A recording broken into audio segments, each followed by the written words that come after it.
Hello, my name is Minder Chen. I'm a professor at the Martin Bismuth School of Business and Economics at California State University, Channel Island. And I'm also a board member of Fengyuan Academy. And I would like to use the opportunity to introduce a Chinese military classic called The Art of War to you, and also try to compare the art of war and the modern business strategies in terms of theory and practice. Art of War is a very concise Chinese classic studied by not only by military personnel, by the general public as well, and it's also well known in the Western world. So it has been studied by military personnel in West Point and also in some university. I heard that even Harvard Business School study the art of war. And we'll study the text itself and also compare that with the Western business strategy.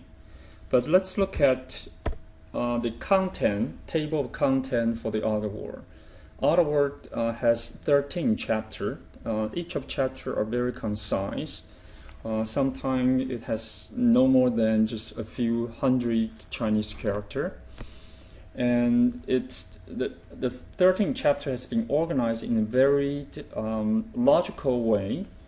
For instance, chapter 1 is about planning, okay, and assessing your strength, your strengths, and comparing with your enemies. And chapter 2 is about waging war. Waging war means preparing for the war in terms of the resource requirement.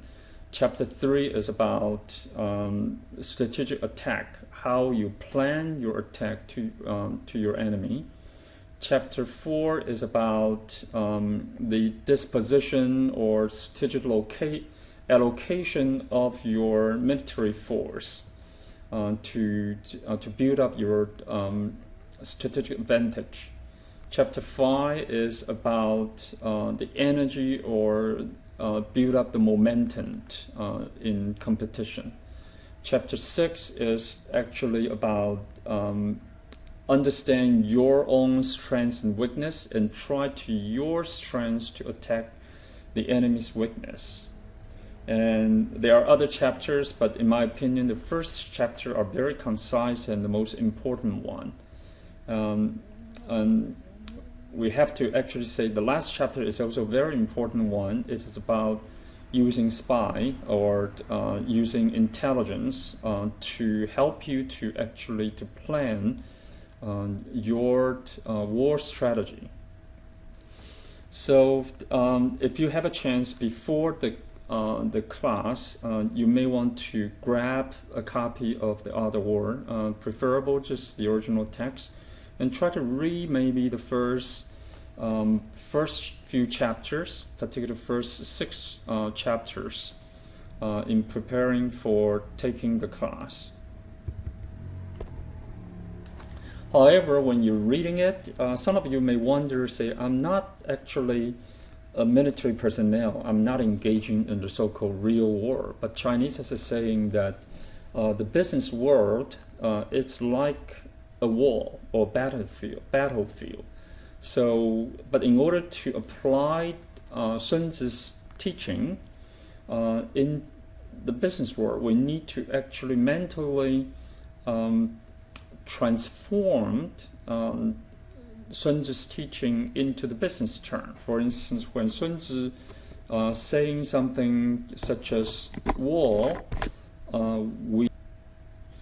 when Sun Tzu referring to war, we may be considering the business concepts such as competition, how we compete with our competitor.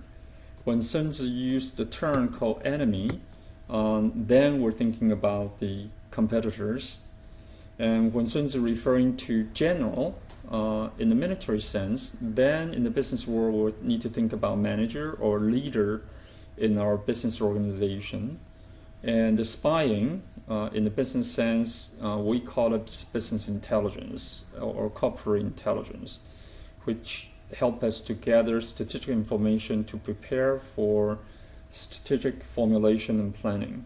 And Sun Tzu also emphasized a lot on deception. However, if you try to deceive your enemy, not your enemy, to deceive your customer probably won't trust you anymore. That will be a major business failure. So when you try to use deception, you have to actually, in the business sense, you have to be very careful. You apply it only when you try to keep some of your company's secret, but not try to cheat it on your customers.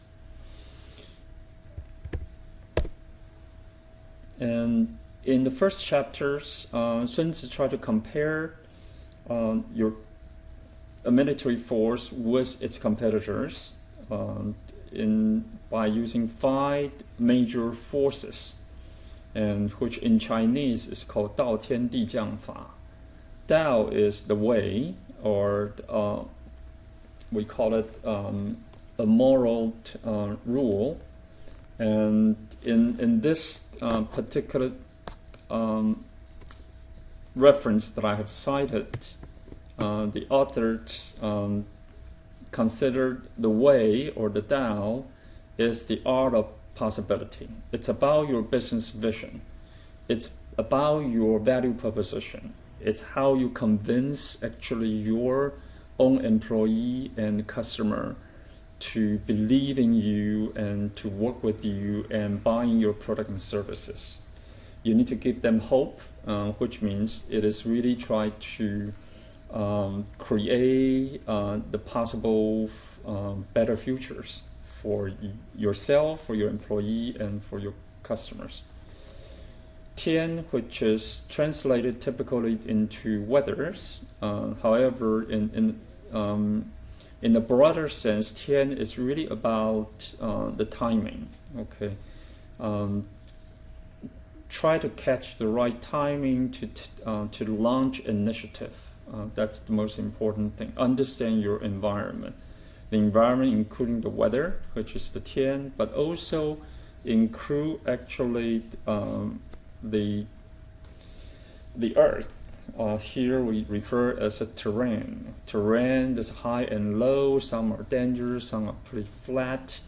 And on the ground, you have a lot of resources which you need to deploy. And Sun Tzu actually teach you the art of leverage, how you leverage those resources that you in your